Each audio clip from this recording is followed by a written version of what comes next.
I think that we're living through a process of general disquiet at the level of society.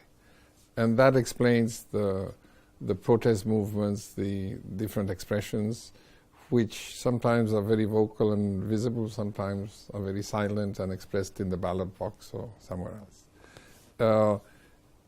Protests need to move towards being a movement. And from a movement, you have to move to creating global consciousness.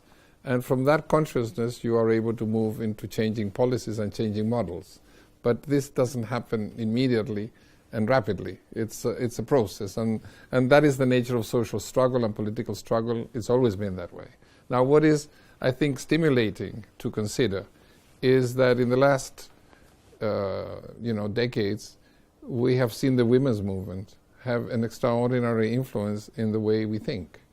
And go back 50 years ago and now, and obviously the gender equality and the notion of gender equality and the mainstreaming of gender equality in all of the activities of a society has become sort of common sense. The problem is that from common sense and even legislation, you have to pass to actual implementation. And in the world of work, the basic problem is that wages of women continue to be lower.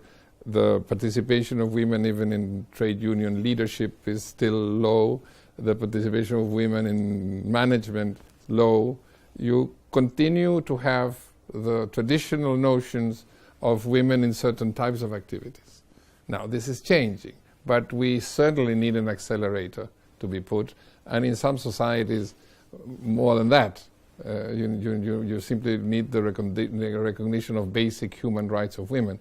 But if one talks of women, the key thing is to understand that the world that we are to construct in the future will not be possible without a growing influence, participation, presence, capacity to influence the policies that will come from the life experience of women who are different, which are different from men, and also from the life experience of, for so long time in history, of being a part of society that is sort of, has been put aside, has been sort of told that this is your place, don't get out of your place. Now, women got out of their place with the women's movement, but we still have a lot to go.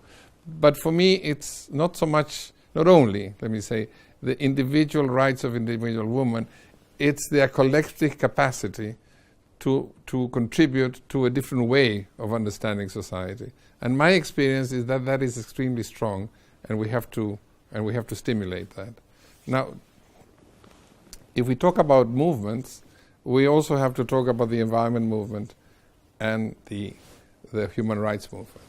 So, when people are out on the streets, what I say myself is to say, my God, there may be the beginnings of a movement here. Maybe it's a social justice movement. I believe that we are now passing from an era of many, many changes to a change of era.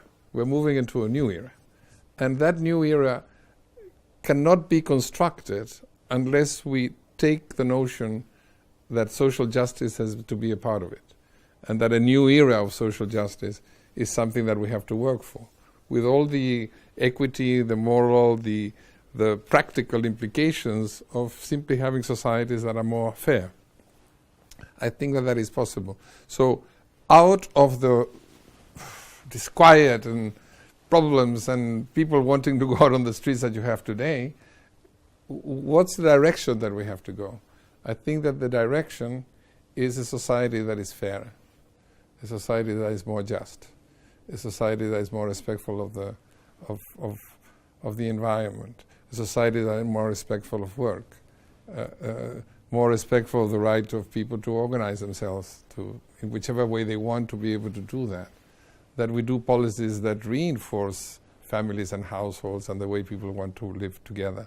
That acknowledges that the community is a fundamental part of our society. These things are pure common sense. They're pure common sense. This is what, everybody listening to our conversation will be saying that. Now, why doesn't it happen? This is the issue. Why seems like pure common sense to a big majority of the people in the world doesn't happen. Well, it doesn't happen because we're living under a vision of what our society is about that is mainly an economic vision. An economic vision in which it's mainly about the productive process managed by financial interests. So we need to be able to concentrate on that aspect in order to be able to deal with the other. And there is an objective reality. In the last 30 years, there has been a sort of a neoliberal vision of society and the economy that has acquired hegemony. That in fact has influenced most of the policies being implemented, to which there is resistance. So it hasn't been able to do it 100%, totally. And the International Labour Organization has been part of the resistance movement, saying, hey, watch out. We need to protect certain basic rights at work. We need to protect the relationship with employees and workers. We need to protect tripartism as a way of taking decisions. So we have been, able to contain some of these things. But the fact is that the flow of history has been going in that direction. How do you change it? Certainly, it's not going to be top down. It's going to be bottom up. And that's where the different expressions of reaction to what is going on is important. And the issue, again, is